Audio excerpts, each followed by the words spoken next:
তো বন্ধুরা তোমরা সকলেই জানতে আজকে সেমিফাইনাল লেগ ওয়ানে মুখোমুখি হয়েছিল এফসি গোয়া এবং বেঙ্গালুরু। যে ম্যাচটা কিন্তু এফসি গোয়াকে 2-0 গোলে হারিয়ে দিল বেঙ্গালুরু এফসি, এবং তারা কিন্তু এগ্রিগেটে 2-0 গোলে এগিয়ে গেল।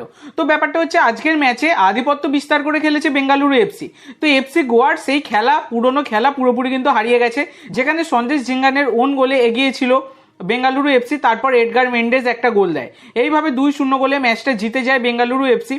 তো এবার দেখার বিষয় পরবর্তী যে সেমিফাইনালটা রয়েছে, তো সেই সেমিফাইনালে এফসি গোয়া তারা এই 2-0 গোল শোধ করতে পারে কিনা, তারপর হচ্ছে জেতার বিষয়। তো এফসি গোয়ার কাছে যথেষ্ট চাপের বিষয় কিন্তু হয়ে দাঁড়ালো বর্তমানে।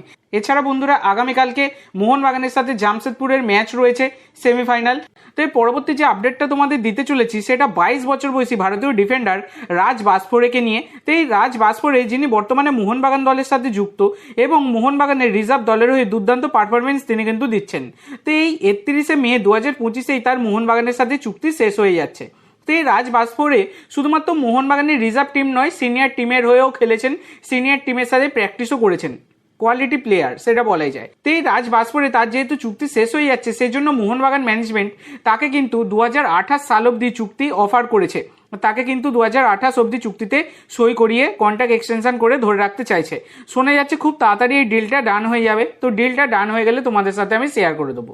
তো আজকের জন্য এইটুকু বন্ধুরা, ভিডিওটি ভালো লাগলে অবশ্যই লাইক করো, শেয়ার করো।